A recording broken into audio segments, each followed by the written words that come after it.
Como todas as obras, a gente aqui não tem aquela pretensão que eu espero que ninguém tenha na vida de falar tudo sobre uma obra, porque isso é impossível. A gente pode destacar alguns pontos, né? Porque Clarice Lispector está numa lista de livros, é uma autora selecionada, falada, nos livros didáticos sempre a gente vai encontrar os textos dela e tal.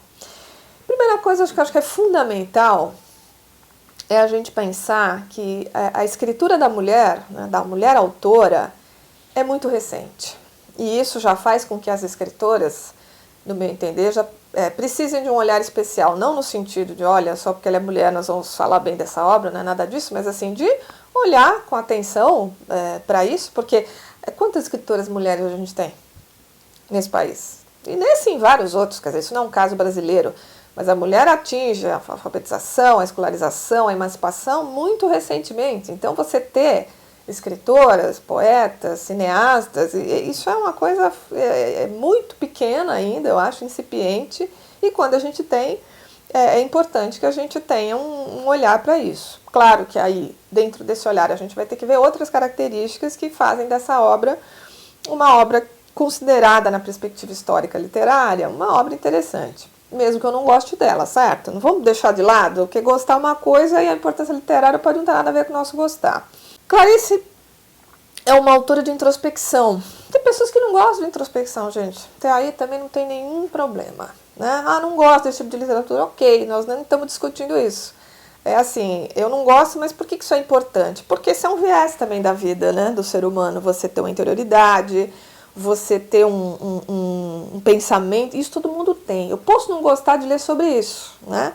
Mas todo mundo tem monólogo interior. Todo mundo pensa as suas coisas. A gente vive num diálogo interno o tempo todo, né? A gente está sempre pensando, a gente está sempre dialogando. Isso eu estou falando você com você mesmo. Então a obra da Clarice, por um viés da autora, uma opção dela, de pessoa, de autora, enfim, ela vai nesse recorte, né? Quer dizer, de alguém que gosta de entrar na interioridade. Ela não é uma autora de ação, é uma característica dela. Mas ao fazer esse recorte da interioridade, ela traz assim uma profundidade. E aí, profundidade por quê, né? Que eu acho que é um ponto talvez também que a gente pudesse destacar da obra sem a menor pretensão de esgotar. Primeiro porque ela traz uma perspectiva feminina também, quer dizer, as suas personagens, grandes personagens são mulheres, eu acho que isso também dá uma voz e uma representação social, histórica para a mulher, muito importante.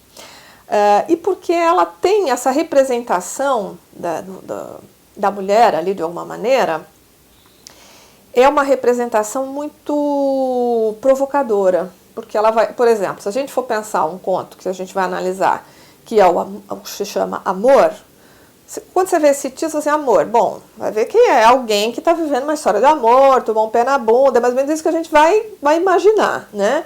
E não, quer dizer, não tem nada disso nesse conto, ela vai falar dessa personagem numa perspectiva. Então, a primeira pergunta que a gente vai se fazer, por que esse conto chama Amor? Né? O que significa amor com a história que é contada, com os pensamentos que a personagem tem? Então ela provoca, ela de alguma forma leva a gente a refletir e não a trazer para as nossas ideias, para os nossos pensamentos, aquilo que seria o mais óbvio.